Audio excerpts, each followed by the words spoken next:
purple all the time. Could we legally call him the greatest? That's why everyone going with the Mephisto theories. I was like, Constantly, that's just the That's entirety of his miniseries still being for sure.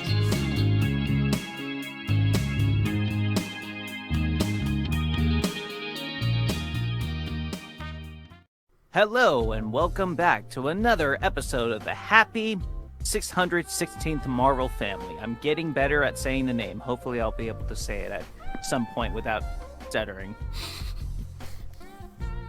So, welcome back, as I've already said. And I am your host, the Funny Hatter, and figuratively to my right today is... Lou, I am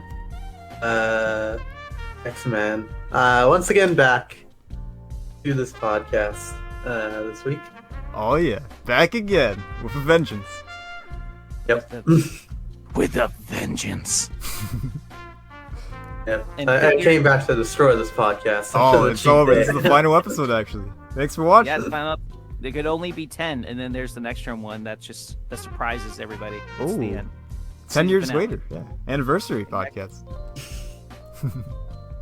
Yep. Yeah, Or we're going to make this podcast now and then wait to upload it 10 years later. Yeah, honestly, that's a pretty good idea. It's like those YouTubers that upload a video like 10 years ago and like, this is me, 10 years ago, That's us now. We're doing that too. Doesn't this sound impressive? Ah. This was back in our time, Sonny. Oh my god. Back in the day where people still use computers, it's crazy. Yep.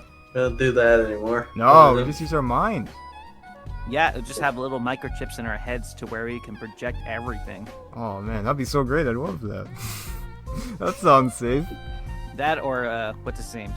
I mean, he's dead. I was going to say Steve Jobs. But Oh, man. Apple is probably going to have it. It's like wear like these glasses that basically do everything for us. Or Oh, contact. man.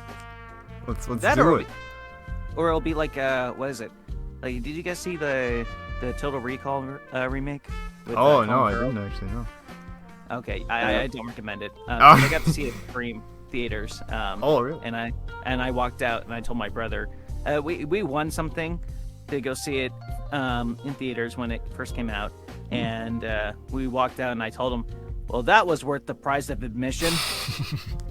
Glad I didn't pay money to see that one. Woo. Oh, But yeah, there's like a little doohickey in there.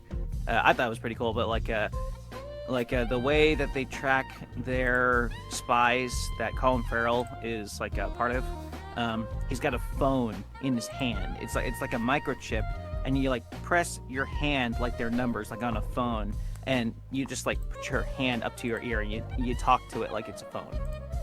Oh. Huh. Man, where are those? Wait, come on. Isn't it time for those yet? Are they making those yet? I'd buy one. I wonder what the excuses are going to be when you accidentally dial somebody with your hand. You go, oh, sorry, I was just washing dishes, and I guess I thought about you. Oh man. It's one of those things that happens. Just giving someone a high five and accidentally dialed you. Sorry, my bad. You dialed the police. No, No, everything's fine. No, it's no, fine. no, no, It's fine. Sorry, I was giving my friend There's a hand new term high for the five. word swatting. Yes. Oh man. Oh, that's the future right there. It's gonna happen. 10 years from now, when you're watching this, you're gonna have the hand phones. You're gonna be watching this on your hand right now. It's pretty cool. Or listening to it at least on your hand. It's awesome. Not even that. Like 10 years later, they'll probably be watching it like from their fingernail. Oh, that's true. Yeah, that's like the perfect screen right there. I wish I had fingernail screens. Man. I don't. I think that'd be scary. how do you equip those anyways? Like, do they grow or like? But you can't. Yeah. You can't anymore. Dang.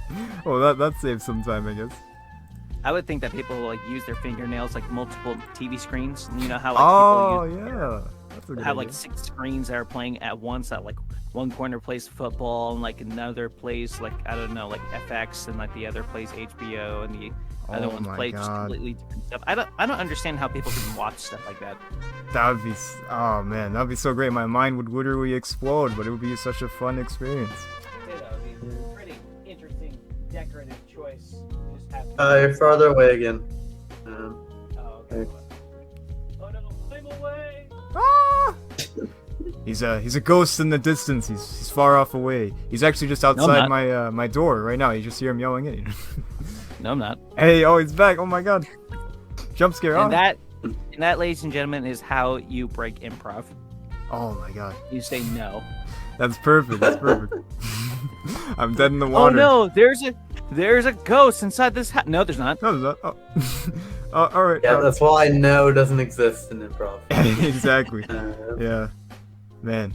Oh no, I'm signing a law to legalize pencil shavings as drug. No, you're not. Oh man. I was hoping that would become a thing. Dang. All right. Ruined everything. Ruined the cinema. It's all over. Oh man, it hurts. This is why I'm quitting the podcast now. See you guys later.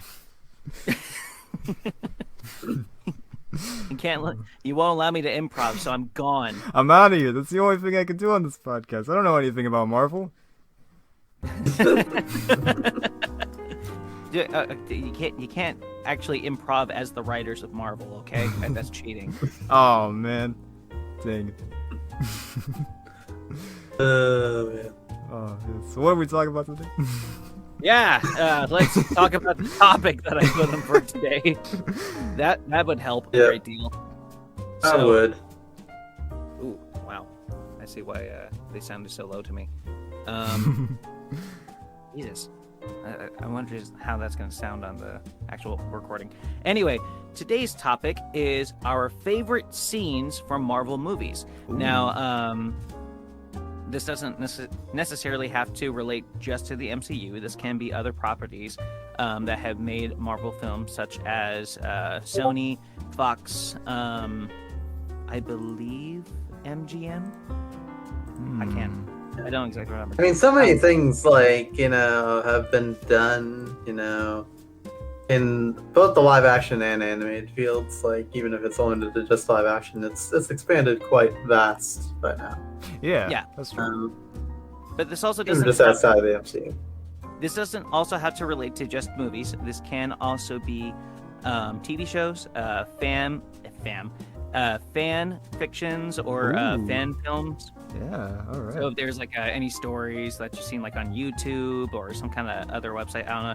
Like even like was it Bat in the Sun, Superpower Beatdown? Yeah, those are cool. That can count too, because they are scenes that relate to Marvel characters, because they do a lot of DC and Marvel pairings of fights. Yeah. So I'm counting that as well, because I want to see how creative we can be. I already have something specific. Yeah, they go so well together. I ship them, Marvel and DC. Oh man, it's beautiful. As the I couple, wish they'd hook up already. Yeah, as the couple that just can't seem to get along, but the fans say, "Just kiss already!" Honestly. Get a room, you two.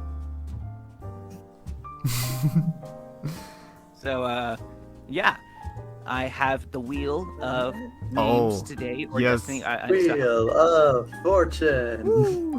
You guys ever see the Fairly Odd Parents? Yes. When you were growing up? Of course. They had like that, but like to pick like who like runs like their like convention. Oh. They had like the Wheel of Torture, and they take like the stereotypical fairy that just gets picked on called Binky, and they put him and make him the pointer, and they're like, "Wheel of Torture," and then he spins it. But like the main fairy, who's making fun of Arnold Schwarzenegger, he spun it too hard, so it's going on for like 1,000 years until like it finally stops to figure out who's gonna lead the convention.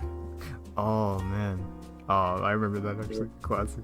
Or like in Avatar, where Aang gets arrested for Avatar Kyoshi's crimes, and they have the Wheel of Torture too. Yeah, you gotta love the Wheel of Torture gag. It's classic. A strangely specific gag. It is. That's why I love it so much. And now it controls Annie Hatter as well. Controls us too. Yeah, and I think we're just gonna call it the Wheel of Torture, because it decides who's my favorite and least favorite person of the day, and that can be me. Yeah, I'd say that's mental torture, frankly, to go through. So that's why we're different, because we don't dive into physical torture. Okay, we're above that. We dive into mental torture. Man. I mean, yeah, that's great.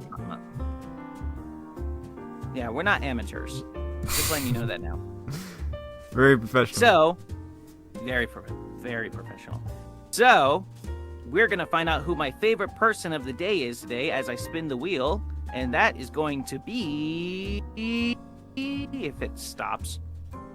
Oh, look at that! I'm my favorite person today. Oh my goodness! Wow. Whoa. And I love this little app because it gives you a little applause of who it is. I Oh, kind of wish that's that amazing. I wish I could change it to where like the audience, it's not clapping, it's just like a oh, or it's like boo, so I can like put it for like my least favorite. Yeah, person. maybe like alternate it, like, just for different times. Oh yes, that'd be so good. That'd be pretty funny. But alas, today is not that day. So, but what today is that I will be telling you first of what my favorite, or one of my favorite scenes from Marvel movies is today. And I might make this a recurring segment because there's a lot of cool scenes so that have been filmed for Marvel. And I might change it up to where it's like video games included, but right now I just want to stick with videos, TV, and movies. So that might change it down along the line. But today I'm going to be talking about something that the reason as to why I made this the subject for today is because I was listening to a podcast. I forgot their name. I think it's just I watched blank. Oh yeah. That's a good. Oh yeah, so you do not. Yeah, I think that's their name. I'm pretty sure that's the name. But yeah, I was listening to this at work, and it made me think. I was like, oh yeah, I remember that scene, and I thought that was awesome watching that. But the scene that I am talking about is the second beginning, not the first one. The second beginning of Blade, that came out in what year did Blade? Is that I don't know actually. Some period of the early 2000s. I thought it was. 90s. 90s, yeah. Oh yeah. This is a total 90s creation. I forgot. Oh yeah. Yeah. 1998. Yes. Here we go. Yeah, starring Wesley Snipes as Blade, which is funny because I was learning as I was listening to their podcast that originally Wesley Snipes was talking to Stan Lee about being Black Panther, but they ended up making him Blade. And another funny thing is that and I believe in normal comics now, Blade is a half vampire who hunts other vampires, but originally Blade wasn't, when he first started out as himself, he was just a regular guy who was resistant to the venom that turned people into vampires. So that's why he was like fit for the job, because he could get bit like how many times and he still wouldn't turn into a vampire. But the movie itself changed it to where he was half a vampire, to where he has all of the vampire strengths and none of their weaknesses. So Blade can walk out in the sunlight. He's resistant like to silver and like all like the stereotypical stuff that you would use to kill a vampire with. Blade is not. Or two fair human beings are not resistant to silver, but it's in a different way to vampires, I guess. Yeah, I mean, if he eats silver, I mean, I don't know, maybe something could go wrong. Maybe it just turned his skin blue, like that one guy that was like drinking silver. If someone shoots you with a silver bullet, you're still gonna die. Yeah. I mean, it depends on where you get shot, but yeah, if you get shot by a silver bullet, you'll die. Just probably not instantly, like how they just turn into like ash. That'd be pretty cool. Oh yeah. But people don't turn into ash. If you get shot in the gut by a silver bullet, that's gonna last, and it's gonna suck. Oh.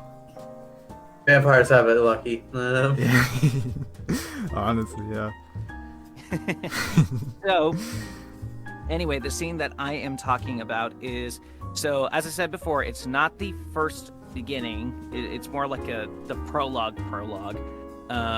I guess you could consider it to be, but like in the beginning of the movie, it shows Blade being born, and then right after shows a guy, just some random bozo, just being taken to a club by like this like really hot goth-looking girl, like purposely attractive, trying to bring him into this club, and they walk down into like this basement place for like a meat shop, if I'm remembering correctly. So I'm not sure if it's a slaughterhouse or if it's a deli market, but it's definitely a place to where like they hang up meat. And then everybody's down there. It's a rave. Everybody's like jumping, and there's like this just what do you expect a rave to be like? And the guy's like trying to get all into it, but there are like people that are purposely bumping into him, like bumping him with his shoulder, and it's like, hey, what the hell, man? And, like, so as that happens, like he's looking around and he just feels like there's something off about the place. Like people just keep looking at him, and people dress weird, and something like seems to be leaking out of the ceiling. And then like when the beat drops, that's when the DJ releases what he releases just blood from the water sprinklers, and everybody's like, yeah. But the one guy's like, oh, ew, no, ew, AIDS. No, and, no. So as that happens, like the girl that invited him reveals that she's a vampire, and then everybody around him is a vampire, and they're all just beating him up. I don't know why they would beat him up if their intention is to eat him, but I guess they're just playing with their food, I guess. But like they're kicking them all on the ground, and then they're like they pick them up and they're about to like take a bite out of them, but then you just see like this clean, shiny black boot that's like under a spotlight, and it's just like, and then everybody just backs up, like as you see Wesley Snipes like decked out in his Blade costume. And I just absolutely when I was listening to that, I'm like, oh my god, it's like it sounded like awesome, like the way that they set it up, because that feels like something that would be in a comic book, to where like something horrific happens and then like the hero is just like standing there either menacingly or in a, I was gonna say intimidatedly, but that is definitely not a word. But in an intimidating presence, I suppose, demeanor perhaps. But I just love the setup to where it shows Blade and then everybody backs off, and it immediately tells the audience that this guy is like not to be messed with. Like he's like already like set up for a fight. And then it goes on to like a kind of a goofy looking fight scene to where it's like definitely like 90s like kung fu action, to where like Blade's running on the walls, or like he's like kicking people. And there's even a part that makes me laugh to where he like shoots a vampire like with a stick, and like he like takes a moment to like pump his arm like, yeah. You remember that? Yes. Oh man, gotta show off, man. Yeah, it's funny to watch, but it's also I thought it was pretty impressive with the technology that they had back then, especially since they're using a lot of wire work. But yeah, overall, I love watching that scene, and that's definitely, I haven't seen the other Blade movies all the way, just the first one, but that's definitely like my favorite scene. Oh, it's freaking amazing scene. I've seen from Blade. Yeah. So what do you guys think? I didn't even think about Blade, honestly, when you mentioned this, and that is such a great choice. Like I just love the fact that just like this sort of introduction, just so cool. Like you said, sort of a comic booky sort of thing where some bad stuff's going down. Like, oh god, who's gonna save this guy? Who's gonna save the day? And then boom, you just get like this really cool introduction to the main character. It's so badass. I think it's a great scene right there. Good choice. I love it. You definitely need when like Marvel's, going into the horror genre where nobody gets their last minute saves typically in those scenarios. True. Just dead. They're gone. Shout out for Blade to come down on Wireworks, and there's no Blade.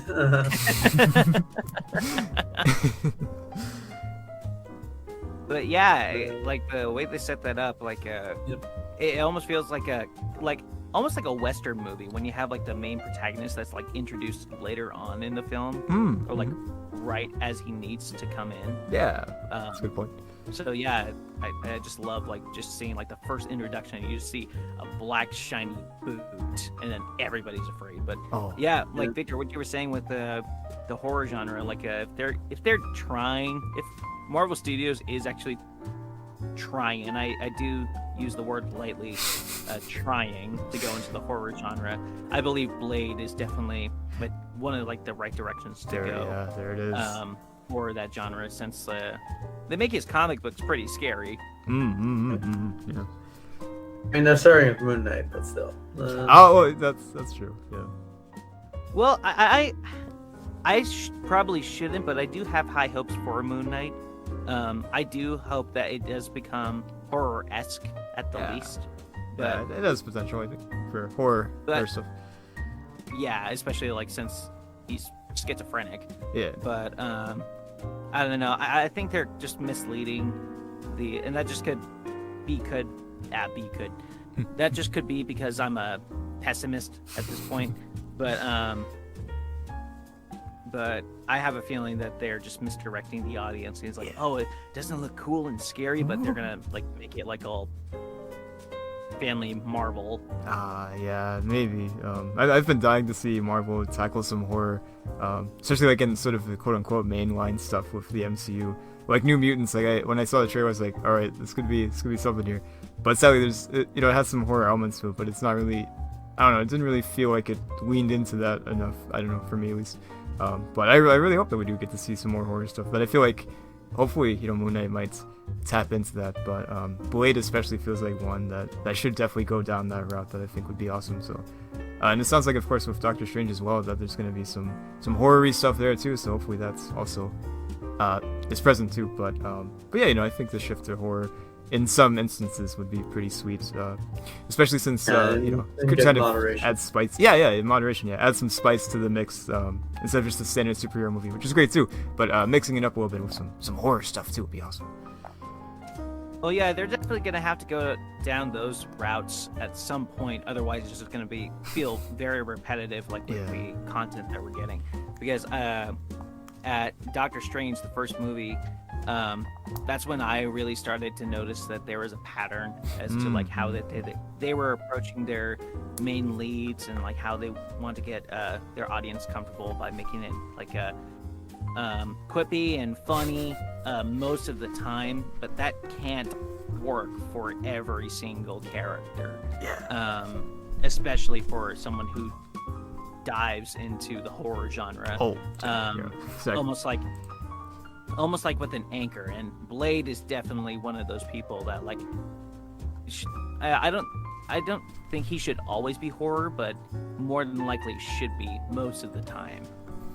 Like if there's like an Avengers thing to where like it's like, hey, we need to start like recruiting like people like with like certain skills and like people who are best in the dark, and then they like recruit Blade, then yeah, like maybe just like make it like a bit fun and like more adventurous and action like. But if Blade's by himself, I think he's one of those characters that has to like stick with horror. Yeah, like recruiting some sort of dark Avengers. Oh wait, no, no, not that. Wait, we're not ready for that one yet. We still haven't taken that off the shelf yet. Norman just starts stroking his chin as he thinks about that one. I need to borrow that Iron Patriots real quick one. Yeah. I wanted to go with the Thunderbolts one. It's like, okay. It's like, at least it doesn't sound scary. But yeah, I think an introduction scene, that definitely is like a very suitable like moment. Because like an introduction to the hero, like that isn't really that memorable and everything. You kind of failed at your job, I guess. So really just like making us feel for who this character is right off the bat. And there's a lot of very interesting scenes in the movie itself. Like one of my favorite ones in there too. It's not really long. It's very short. It's more of like a blink and you'll miss it movie. But like the way, although it doesn't feel like a complete horror movie, it's more of like an action horror because well, Blade's a martial artist. There was one part that they brought up the podcast I was listening to that I really liked in there too was like it was more of like an environment sort of shot to where there's like the Blade is in the car with like the main love interest and he's passing by, and then like it takes focus off of the car to stop at like these people which look like they're making out, but like it's really just a vampire that's just like digging into yeah. like the neck of like some dead woman, and it just shows as like there's just like what Blade said, like the vampires, they're everywhere, and like the movie actually like commits a bit to remind you of that and actually like stick with like what he says, and it's stuff like that. Like I just love seeing stuff like that. Yeah, that's good stuff. People don't just make out anymore in New York. I know, it's always it's all the vampires. Skate all the cars. Weird people Ah. can't make out like normal people anymore. Not like in the 50s. What's happened to What's wrong? society? We all just become vampires. Honestly, it's crazy. We live in a society where Vampires. Vampires. where blank vampires. Okay, that works. Vampires. Oh. Yeah, that'll recap it for the day. But yeah, that's like I said, that's one of my favorite scenes in Marvel. I kind of wish they did that a bit more with like their introductions of main protagonists, like say like with Captain America or let's see, probably like Spider-Man. I would say that'd be fair to say at this point because we've stuck around him for so long. It's like for him especially, like with the MCU, I kind of get the introductions just being them as their alter egos because nobody heard of them too much at that point. So, yeah. Get to introduce them just by their core fundamentals at the start of their life. Yeah, that's true. Like you've got like sort of in a way like dual, like two sets of introductions. Like we say with Iron Man, we get introduced to Tony Stark and we see who he is, and then there's like the scene, of course, where he's making the armor and stuff, and we get to see him mess up those guys. It's pretty awesome. Introduction to Iron Man, so sort of have like the introduction to the normal person and the introduction to the hero, I guess. Yeah. That one is sort of like a normal introduction of the person, and then Steve Rogers is just a gotcha. Gotcha, bitch. Yeah. Yeah. Actually, yeah, that's the one thing he has in common with Shang-Chi. It's like they both want to make you think, oh, it's a successful buff dude, but it's not. No. Got ya. That wasn't the superhero. It's just a dude that we fed like 1 million pounds muscle and then told to leave. Get out of here. The sacrifices these people have to make sometimes.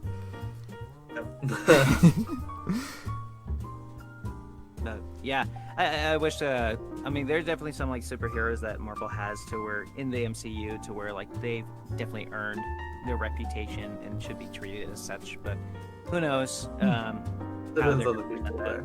Yeah, it depends on the people and depends on like oh, should we make this a joke? Let's just make him like stand out and make him slip. It'll be funny. It'll make the kids just go nuts. Oh, perfect. Yeah. And the adults. Who knows? Yeah. And adults, considering how many people have their taste in Marvel properties, but that's for another day. Anyway, do you guys have any more thoughts or comments on the blood rave, as I like to call it? Ooh. Blade. That's all I gotta say. It's Blade. It's awesome. It is Blade. It is Blade. Not Shield, it's not Shuriken, it's Blade. It's Blade. I kind of hope when how do you say his name? Marshala Ali? I think so. Yeah. Yeah, when he takes on the mantle as Blade, I really hope that they bring that sword back that he has. That was his name. Like anybody who's not Blade, like it'll like cut their hand off. Yeah, that'd be great. I want to get my hand cut off. That sounds awesome. I know, right? Yeah. You gotta do it at least once. Yeah, exactly. Just once, just to see what it's like. You gotta be curious once in a while, you know? Yeah, exactly. Yeah, What's life without a little carelessness? It's the little things in life. It is. It Getting your truly hand is. cut off, like by a sword that you pick up. It's one of those little things. It is. Yeah, you just gotta wait for the little things sometimes. hmm Well, anyway, I guess they said the piece on it. Simply put, more of the story when it comes to the Blood Rave. Blade. Blade. That's all you need. Yeah, that's all you Blade. need. Just Blade. Watch.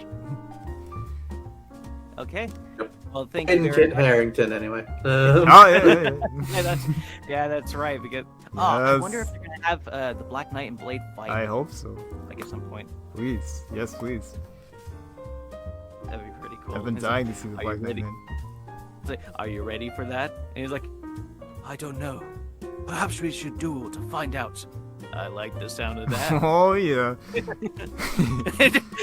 mean, that's kind of inevitable at this point. The superhero versus superhero fight. Honestly. So, Yeah, but that'd be I'd say that's my pick for like top Marvel moments when a superhero and a superhero fight each other, because like I mean, I do like those moments sometimes. Iconic. but, like, Yeah. doesn't mean Yeah. that that's my absolute favorite type of moment. Though. Mm-hmm. Oh, I completely agree. But like, there are like some stuff in there. Like, I'm not sure if this is gonna be like one of your guys' favorite scenes. But so I won't say anything. But if you guys don't say it, I'll probably mention it later. But it does involve superhero versus superhero, and it was very recent. So yeah. what I will do is pass on the subject.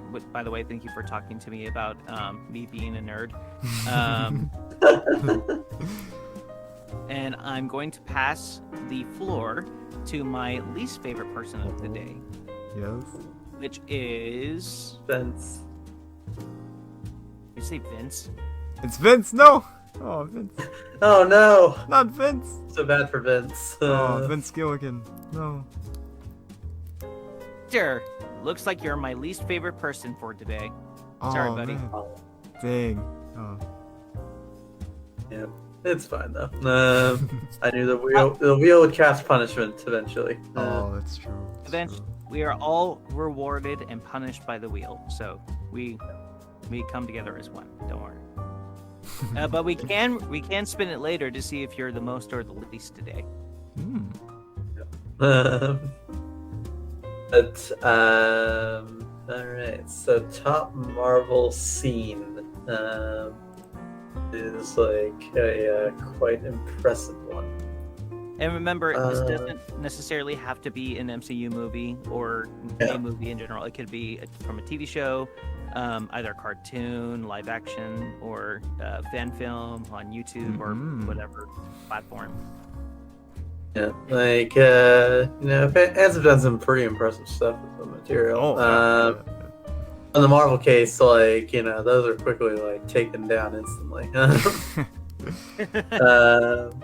think like the closest that survived right now is Spider-Man Lotus. That was getting a lot of hype. That's Cool. good. Yeah, that's good. For adapting Turning Point, I believe is what they're doing. Spider-Man Blue and the kid who collects Spider-Man. Yeah. Oh, okay. Yeah. There are a couple of some arcs that haven't really been touched on Yeah. because Spider-Man's got to be a teenager every single minute, Right. every single day. He can never be an old man, or he can't be a baby. Yep. Oh yeah. That is hell, frankly.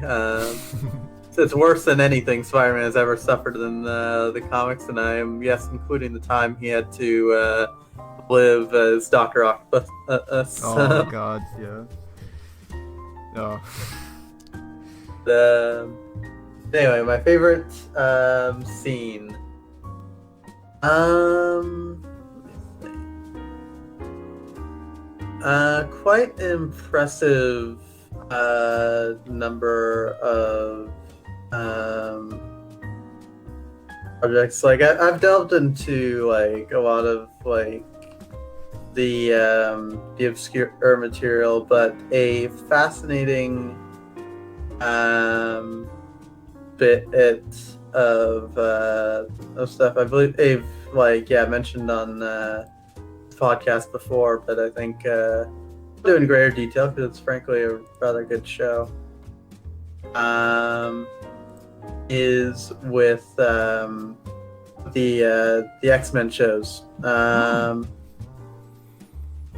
And it was kind of something that was like starting right like 2 years before like Fox was bought by Disney, which was so ironic because like while Fox is going into the same rut over and over and over again with like Magneto once again betraying the team and like everything just sort of going in circles by the end of things with like James McAvoy and Jennifer Lawrence and everybody and Michael Fassbender, then just doing the same thing over and over again.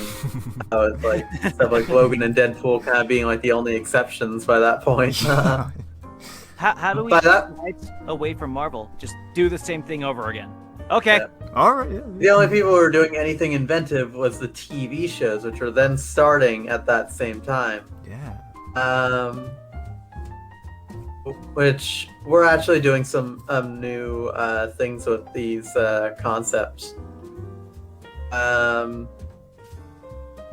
the scene I'm going to go over is something that I really love about superhero affairs, because sort of Destiny stuff, it appeals to me. Yeah, I enjoy it. And that is this is in specifically for the X-Men shows, the Fox series, The Gifted. Oh yeah. Gifted. Fox did a TV show about a couple of the X-Men, specifically a small mutant resistance group. So things were more on the ground and on the go than your giant mansion. Mm-hmm. Yeah. Oh, I think I do know what you're talking about. That does sound familiar. The Gifted. Yeah, it was, and yeah, it was pretty awesome. Ran for 2 seasons before getting canceled because they're like, oh no, the Disney inevitability Canceled before they looming canceled. over us. Yeah. Yep, cancel it at ourselves before they cancel it.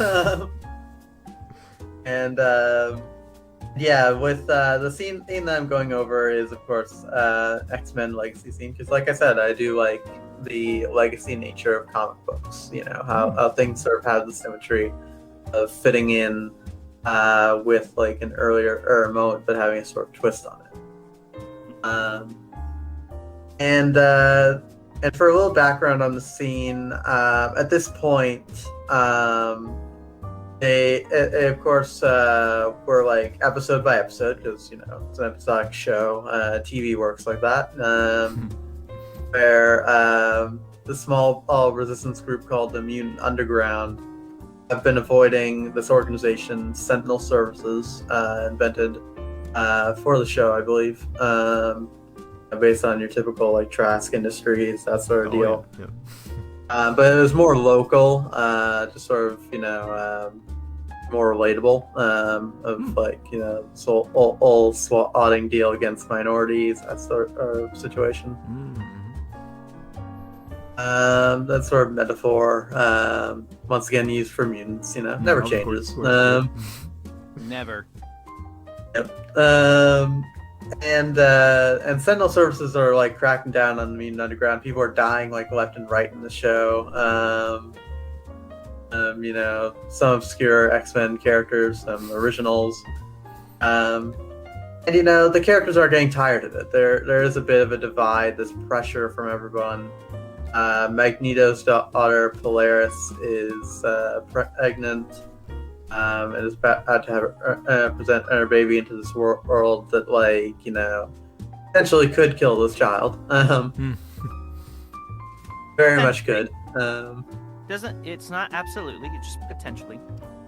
Yeah. And And yeah, there's other characters worried as well.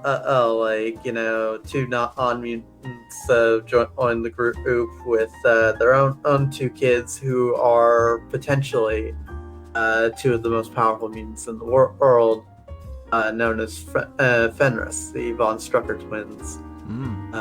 Oh, nice. And yeah, they also have that pressure of like, you know, should we use our powers to end this conflict like immediately, or are we two kids that could not handle such powerful abilities? And yeah, that pressure of like different people on this group. On Outstar also is feeling this pressure as the tracker and sort of leader of this team of mutants. And recently, of course, they recruited a telepath in one of their many searches of like saving assorted mutants, you know, kids, families. And one is just not really there with any sort of family, but decided to help out after being rescued by the Mutant Underground. And there's something off about her. She's like saving, like sort of manipulating things behind the scenes, instigating some conflict in the Mutant Underground. So you're like, hey, wait a minute, she was just a hapless victim a minute ago, and now she's stirring some things up. And in addition to this on telepathic and doing this, she also wants some help on the Mutant Underground to save sisters. So he's got all the pressure on the on that, and the subtle manipulations leading to scene in the I'm talking about the scene that creates sort of divide among the mutants to basically the series to come.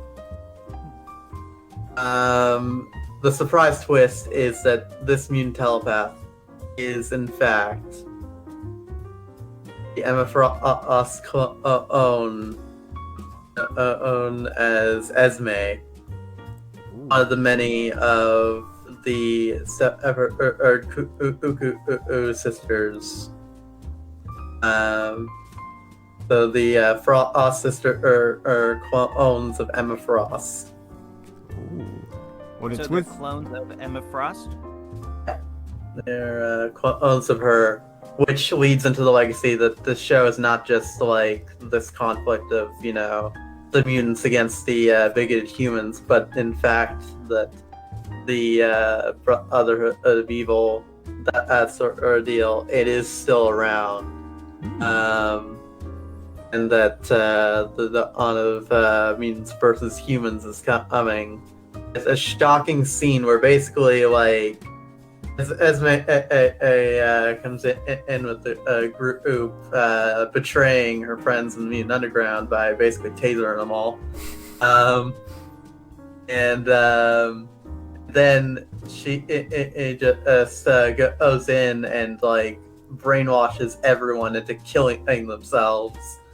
This is all from the perspective of like the only like human in the Sentinel Services business that we keep track of, because he's like main cast, known as Jace Hunter, who for the worst part, like he was even beginning to side for the mutants, based on like, you know, as what I realizing that because as they're doing this all for their dead daughter who was killed by mutants, like, hey, maybe that's not worth doing all this, you know? Might be something horrible going on in this like mutant prison and everything. Like he was down to investigate that, but then mutants once again caused trouble here. God dang it. From the Frost sisters, and like, yeah, she's killing everyone, and like they established before that like she's not like a high level telepath. Like they're going like, oh, I can't do this. I can only search one mind at a time here. That's when that's when they opened up with the two other sisters who are also in the prison convoy with the Fenris kids. von Strucker's, where it is revealed that they are all identical, and sort of line up and then recruit all the mutants that the mutant underground was trying to recruit for their own cause, and single-handedly ruin things for them, pretty much for all parties involved, to change the show up forever. By that point, some of the mains then go like, hey, maybe we should join these AB twins, and join their side. And I'm kind of tired of living in this this bank vault of a set, forever and ever. Why can't we, get at our fancy private sets, green screen and everything. Yeah. And there's that pressure there of not wanting to live in hiding. Polaris especially feels it because, of course, Magneto metaphors there. That legacy of it sort of mirrors in a lot of ways of course, moments of First Class, where Magneto ends up betraying Eric. Not Eric, He Charles. betrays himself. I mean, he did. Metaphorically speaking, he did betray himself. True. And his own vision up to that point of working with Charles to a better future for mutants and everything, in order to go down his dark path. It sort of has that same sort of vibe with the Cuban missiles and everything. With the betrayal, humans cause the puppets to the strings, which causes this divide. And I just think of that as very impressive, the symmetry of those moments. Where it doesn't go overboard of just hitting you over the head this is what you saw before, with the Dark Phoenix done twice now in the movies department for the X-Men, but it still evokes those moments in ways that are familiar. And despite it being a familiar moment, it was still a twist. It wasn't a case where saw them all coming because they were evoking earlier projects, but it was still done well there in that department. That's really clever. Yeah. Something that feels familiar but still surprises you too. It's hard to pull off sometimes, but it sounds like they really pulled it off quite nicely. Changed things for a while to come there. They literally started with a double funeral afterwards, because the anti-mutant people were talking about how if these deaths will lead us to getting rid of all these mutants, while the mutant underground were mourning their own dead and going should make us stronger to actually save all these mutants. So it's sort of evoking the same vibe that they were all emboldened by this, and that the strings were indeed pulled. Yeah. With everything this did affect everyone involved. All the parties that were affected by these deaths. Yeah. It's you gotta have that involved, because there were some major consequences. It wasn't just nameless moots. Mutant did die at the facility as well. That being John on Proudstar's ex. Known as Dreamer. She's able to manipulate minds as well, but through one's memories rather than their thoughts. They focused a lot on the telepaths actually in all the shows. Oh yeah. makes sense. But yeah, that whole situation was definitely a major consequence in that department, and of course, Jace Hunter lost a couple of friends to the Frost sisters murdering them all by suicide. It's a rather creepy way of doing it. Like, their eyes just glowed and they just set fire over and over again. Oh. Wow. Kind of makes me think of, you ever play the Force Unleashed games? Oh, yeah. It sort of had that effect to it, yeah, with the eyes glowing and like there's an echo effect of their voice as they each said it. And the surprise wasn't given away yet. They cut back to the Frost Sisters like it was the same one. And Frost Sister, because we only believed it was one. Until it was revealed like all of them out there, like that it was just like one after the other, because it was said 3 times specifically. But yeah. Sort of tease it what would be coming. Well, that's awesome. Yeah.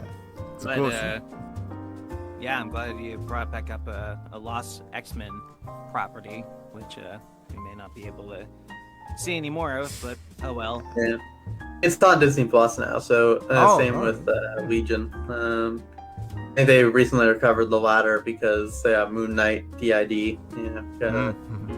Yeah. Is it like is it like more like family friendly, or is it more of like going into the direction of, say, like Legion? Legion was more horror than The Gifted, but there's plenty of like shocking moments and twists. Like, it was more of a drama, but there was plenty of brutal moments in the show, despite being more on network television. And Legion's more like edgy FX. True. So you could do some pretty edgy things on Fox. Yeah. I think they got some stuff of some people killed and stabbed and such. And of course, shot and brutal mental massacres. And yeah, like each arc sort of changed things, and this is the the main thing that changed the whole series by comparison to what it would then be in season 2. Not so much carrying into what season 3 was supposed to be, as they were sort of going into a Days of Future Past route. Still, somewhat leading to that. Oh, yeah. That sounds awesome. I'm gonna have to check that out, but that sounds like a very interesting scene. Yeah. I'm definitely gonna have to check it out to see more of like what you're talking about, like to get like a better picture. But yeah, that sounds really fascinating. Yes. Yeah. Good choice. Do you have anything more to say about it, Christopher? Oh no, I've never actually seen Gifted 2. I kind of forgot about Gifted as well. Actually, I remember seeing ads for it back in the day, but I never saw it. But I definitely gotta check that out now. Yeah, it sounds amazing. Glad to know it's on Disney Plus. Yeah, that's awesome. It's good that both the X-Men shows managed to make it there. Yeah, preserved. It's at the top of the list because it's in alphabetical order, and G goes before X Hey. in all cases. Wait, what? Is that all the alphabet works? Yep. I thought X just came before everything because it sounded cool. Yeah, right? Yep. Oh. I've been lied to in my childhood. Oh, man. Anyway, if we have nothing more to say about that property of the X-Men, Christopher, would you be so kind as to tell us what you had on your mind for one of your favorite scenes? No. Okay. Yeah, I've been thinking about this for a while because there's so many great scenes. Like, originally I was going to go with Captain America versus Iron Man because just the serious tone it had. Like, No jokes in that moment. It's pretty great. I think I've probably mentioned that probably a million times though. So, and there's like other stuff too. I was thinking about like there's this fan series on YouTube actually, Union Jack fan series. Oh, sorry, what were you saying? I was about to make a joke. There's something called the audio anomaly that releases quite a few. Never heard of it. Might have to look into that. Yeah, I don't know what this audio anomaly thing is, but I don't know, maybe. Yeah, I don't know. Yeah, I decided to choose one of my own audio. No, I can't. Wow. Whoa. So today I'm going to be interviewing myself. What were you thinking when you made this scene? Me? And it'll just be like a Gollum and Smeagol thing. Oh man. Smeagol like this. Oh. Choose it because you make sentences. Very insightful. I'm so glad you said that. I completely agree. Would you mind telling me more of what the audio anomaly does? Please. Go further with this. There's this great live action fan-made series for Union Jack. I think there's like 10 episodes. It was a few years ago. It's some good stuff. I was thinking about there's an episode with Arabian Nights, and there's sort of like it's like a one location episode where they're talking about the morality of killing someone that's bad, but there's good. It's good, like deciding if are they worth saving or not, sort of thing. It's sort of a moral debate. It's pretty good. But then when you said fan films early on, I was like, wait a sec. That gives me an idea. There's this series called what's it called? Let's see. I have the video pulled up. The Bootleg Universe. Yeah, it's really awesome. There's these fan films that this person makes. There's like a Power Rangers like super hardcore fan film, which is really cool. Like a super dark and gritty take on Power Rangers, pretty cool. I think the first one they did was Punisher Dirty Laundry with Thomas Jane, one of the original one of the original Punishers came back for a short film that's really awesome. That's like when it reveals that he's actually the Punisher, like in hiding. Yeah, after his films, sort of like the Thomas Jane collective headcanon. Yeah, that's the one where Ron Perlman plays like a paraplegic clerk, right? I think so. Yeah, I don't remember. It's been a while since I've seen it, but I think that might be it. Actually. Yeah. If I'm remembering this correctly, that's the one where like this kid's getting like picked on like this gang, and then like the Punisher like asks for like a bottle of Jack, and then he beats him with it. Yeah. Classic Punisher movie. Yeah, I remember seeing that. That was awesome. That's a good one. Person makes a lot of really great stuff. Like they made like a older James Bond sort of like motion comic thing, where Sean Connery's James Bond is older and going on this action adventure sort of thing. Pretty awesome. But the one I wanted to talk about today is Truth in Journalism. It's a Eddie Brock short film. It's based on a French movie called Man Bites Dog, I believe, from the 90s. It's got this really cool style. Yeah, it's black and white. Yeah, I was just about to say black and white. Yeah. It's awesome. Yeah, it's really great.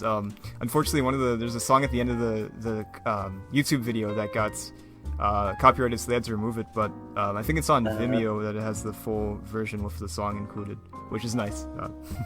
Yeah. Watch it. Everything's gonna be on Vimeo or BitChute. Like right? That's not accepted on YouTube.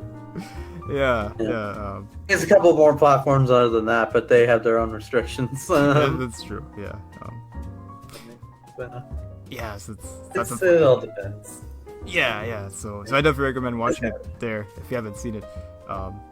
I'll post the link in the and on the video too for the Vimeo link, because the end of it is muted because of the song, so which is unfortunate. There's some important stuff at the end, but that's what I wanted to choose. It's really like documentary sort of styled short film of Eddie Brock going around. There's like a crime wave going on in New York. I think it takes place in the 80s and stuff. He's like interviewing different people and stuff like that. It's just has such a fun documentary style to it, which I love a lot. I won't reveal too many, spoilers or anything, but the end is pretty exciting. Like there's, Eddie Brock, he's Venom, of course. So There's like little hints that. Wait, what? I'm sorry. I should have warned you. I Yeah, apologize. Oh all no. the spoilers, man. It's all ruined. No. But there's like little hints that like he is Venom. Like for example, I believe like he has a pack of cigarettes, but he doesn't actually have a lighter, you know, because of fire and stuff. So it's pretty clever. I guess anyway. he just like grinds it against like a wall or something whenever he wants. Yeah. It really captures the actor that plays Eddie. I forget his name, but it really captures Eddie quite well, and the writing, of course, captures Eddie quite well too.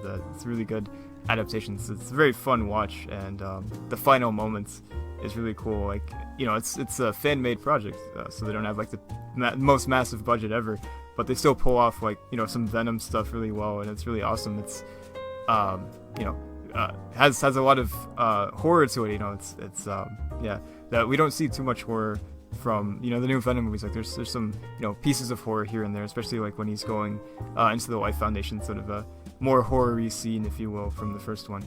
But yeah, this truly feels like a horrific take on Venom, not like a sort of anti-hero guy, but like a truly like, this guy is here to eat people, and he's not afraid to eat people. He's gonna eat people. So it's just so very well done, from the style and the acting and just everything, man. It's just so good. It's Eddie Brock in his still like in his bad days, right? Yeah, bad boy Eddie. Yes. Bad boy Eddie. Bad boy. Bad boy Eddie.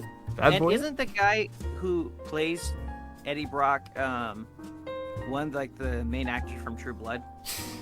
I think so. Yeah, I know he's from somewhere. I don't remember, but I think you might be onto something. I think that might be the case. Yeah. Some fan films are quite resourceful in getting the crews. I mean, not that like, you know, random nobodies can't be good. Like, there's a couple of fan films where like, you know, Like, hey, like, you know, this person that they brought in that isn't really like a major actor and like just started on these fan projects, you know, it's actually pretty good at his or her job, but like it depends on what you get.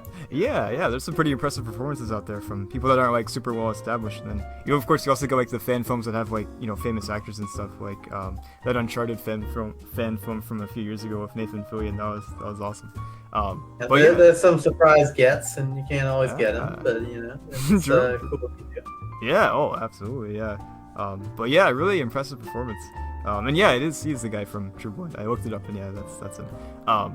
But yeah, that was such a fantastic short film. I wish we saw more stuff like this from Venom. That would be so cool, because it's just so well done and just so very well handled. It's very clear the writer and director understands Venom quite well. So or Venom and Eddie quite well. So that's really nice to see. Yeah, unlike some companies I know of. Yeah, we don't have a video on that or anything, you know, not talking about, you know, any of the Venom movies. Well, not at all. It's just No. it's just a small subject, really. Yeah, we just brought it up now, actually, the first time we've ever talked about it. But yeah, the creator actually, I don't know if he's like the head, like the creator, or if he's like one of the creators or something. I don't remember. I know he's heavily involved in it, but he also is the guy that did the Castlevania series on Netflix, which is awesome. The anime series, pretty cool. Yeah. Really? Yeah, quite the talent. I think he was also involved with the new Dread movie with Carl Urban. Carl Urban. I don't know if he wrote it or if he just produced it, but I know that he was involved with it too. So yeah, he's quite the talent. And he does a lot of smaller productions. Yeah. I remember who you're talking about. Yeah, Which yeah. is why like that Dread movie was stylized to be like all in one building practically. Yeah. because, Exactly. like, Oh, only really? had one. I thought it was just based off the Raid, like the Raid movies. Well, I mean, maybe that. I mean, you can do two cool things at once, but yeah. No, you can't. It was budgeted there. No, you sure. can't. You can't do that. Impossible. Yep. We were making jokes before we started that like how to ruin improv, and that's one of the ways you play. No, you can't. No, you can't. Yeah, saying no. Yeah. It's the easiest way. Yeah. And yeah, the movie even like, or this short film, it's only about 17 minutes, so it's very manageable. But even has like French subtitles. That's how you hack it being your favorite scene. It's my favorite entire thing. Yeah, exactly. This is one I was about to scene, say, right? Yeah. I was about to say, he's like, when is he gonna get to the scene? He's like, oh, it's the whole thing? Yeah. I mean, I do like the whole thing. I think the ending is probably my favorite scene if I had to choose a favorite scene. But yeah, it's cool. It has French subtitles to sort of harken back to its influence of Man Bites Dog, so that's pretty cool. So reference there. So, like, I remember there's, like, a few parts of it that, like, stick out in my mind, but, like, what part of that Eddie Brock fan film really sticks out to you the most? Oh, yes. So spoilers if you haven't seen it. But in the end, he takes these two guys, like, I think they're, like, in his apartment or something, and it's kind of, like, barren and stuff, and they're, like, it's kind of suspicious, right? And he takes them into the back room, and, he turns into Venom and, kills them and eats them. Well, a song, I don't remember what song is playing, because it's been a while since I've seen it. But there's like a song probably from the 80s, I imagine, that takes place in the 80s, that's playing on the radio that it just sort of blends together really nicely. Sort of very horror-y and I guess off-putting and stuff. It's awesome. And it doesn't like, I don't think it really gives you like a direct look at Venom per se. It's sort of like shaky and stuff. But I thought that was a cool way to do it. To work on a budget as well as to just like, horror-y stuff, because just seeing the monster just clearly. It can be frightening, but oftentimes, like, just seeing glimpses of it can also be kind of scary too. Sort of like the Jaws effect of, like, seeing Jaws' perspective instead of, like, just seeing a shark swimming towards a person, if you will. I agree. Like, the most part, I from what I remember of watching it, like, the fear from it, like, the actual horror aspect comes from, like, the unsettledty, the unsettling feeling of being around Eddie Brock because of like how he acts and like how he like draws people in almost like a predator, like almost like a serial killer would. Because I remember like something that like was burned into my memories, like when he's like talking into the mirror in the bathroom, and like obviously we know that he's talking to Venom, but like to like the guy's perspective, he's just talking to himself, and then he like sees the guy recording him, he closes the door really quickly, and then less than a second he opens it back up and he's in a suit. He's like in a completely different wardrobe. It's like, hey, didn't you hear that? I was like, didn't you see like the game last night or something like that? Just immediately changing the subject. I just decided to go into the bathroom and get a full pea suit. This is where I keep all my suits. Like you do. Yeah, exactly. I do that every day. You don't? Yeah. Jeez, who tailors your stuff, man? Right. But yeah, I remember. Nice Fred count. Just like I really like seeing the use of black and white, especially to cover up like what Venom looks like, so you don't get like a full picture. But the idea is to focus more on Eddie Brock and like what is he gonna do? He's obviously luring these guys in, but it's like, what does he want them for? And then later you figure out he's gonna eat them, which I thought was a really good payoff. Yeah. Oh yeah. Yeah, and the suit looks pretty awesome too. Like it's a lower budget movie. I don't know what their budget was for the short film, but it looks pretty awesome. Like, you do see some glimpses. Like there's a moment where there's like a close up of Venom's head and stuff. Is really awesome. Like you see different shots of Venom. I don't think there might not be one shot where you just see like full body, just like completely Venom, but you do see a lot of him. And there's like the tentacles and stuff that he has coming out of him is pretty awesome too. CGI, I'd imagine. I don't know if that is CGI, but I'd imagine it's. But or maybe not. Maybe it is practical. But yeah, it's just really impressive. It'd be harder to do, but yeah. It's true. I'm actually watching it like right now, and they use a combination of CGI and practical effects. So they do have a suit, but like his face and like the tendrils are obviously CGI'd. Yeah. A combo can work depending, as long as you don't have like way too much like focus on it, because otherwise like hey, that guy looks like he's not a alien symbiote, he's a guy in a suit. It's a rubber suit.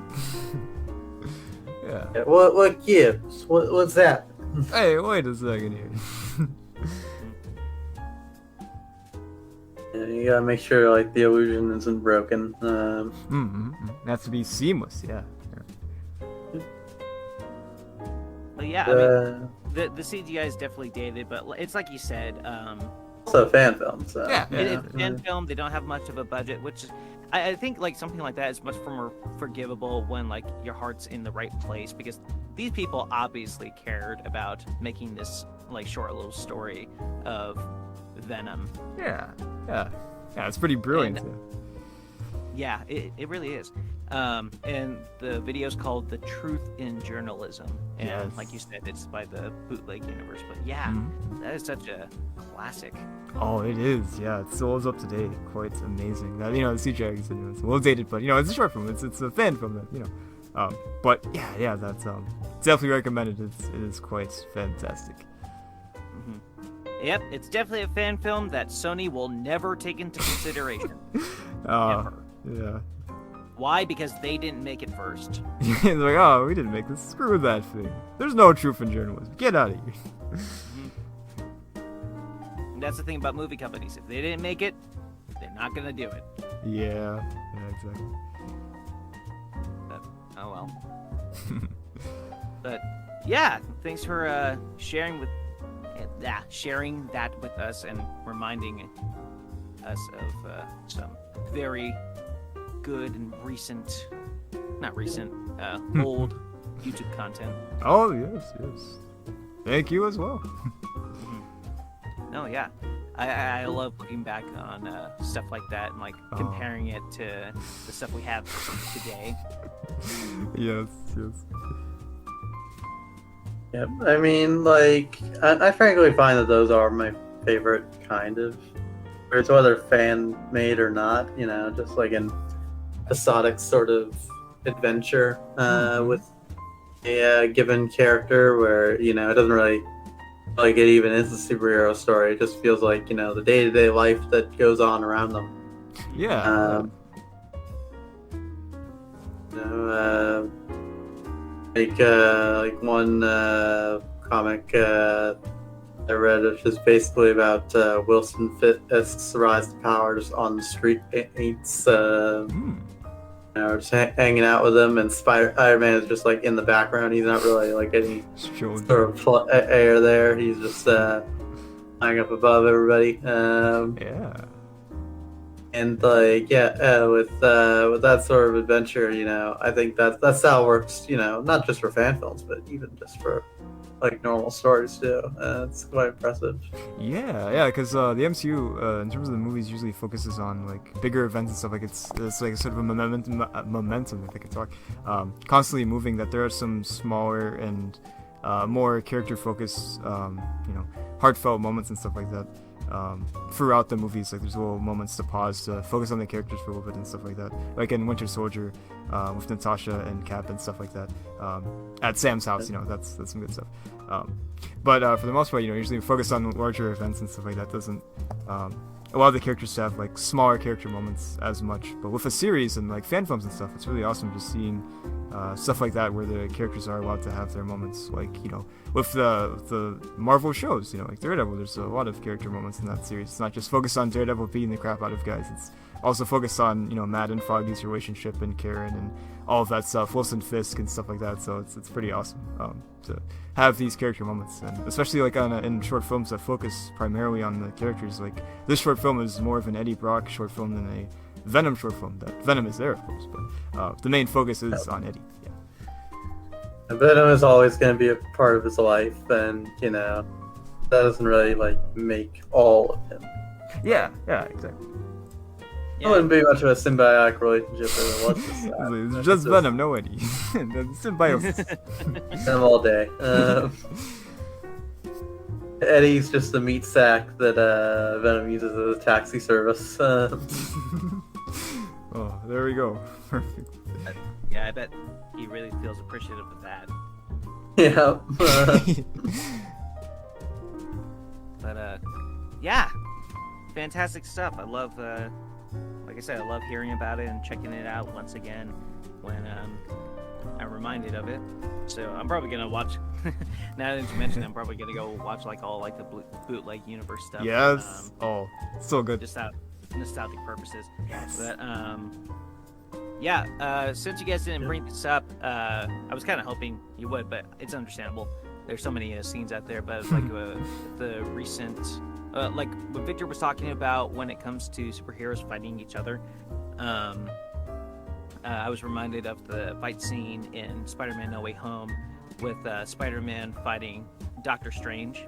Oh, And although it's not really a fight because they're just trying to get a MacGuffin.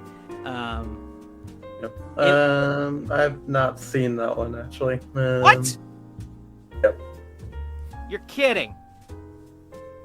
I have not. My theaters are still like locked down and stuff. Okay, well, it's good you said something because I'm gonna stop because I would have given away like the really cool scene, which you gotta watch. You definitely have to watch. So, Yeah, I still got it. I know. Everybody keeps on reminding me. well, that's not gonna change, but I hope it gets better. Yeah. Yep. Well, anyway, if that's the case, then I think that's gonna do it for today. Thank you once again for listening to our thoughts and our thought processes, I guess, on Marvel stuff because we're nerds. Yeah. This is how it works. Yeah. Yeah. You know what you signed up for. Yeah, you know exactly what you sign up for. You don't pay for anything, so this is all on you if you don't like it. Too bad, so sad, boo-hoo. Everyone. I don't know, I'm not your dad. Listen, whatever. But thank you once again for tuning in with us, and hopefully I'll come up with the next subject for the next episode sometime soon. I definitely want to try to keep it mixed up to where it's unpredictable. I don't want to really fall into a pattern just yet, since we don't really have a direction where we want to keep this except for cheat days. That's the only thing I want to keep consistent. So, besides that, I think we're just going to say bye for now. I've been your host, the Funny Hatter, and the person next to me who would like to speak. Exist, or I am the X-Man here to ruin your improv days. Oh yeah.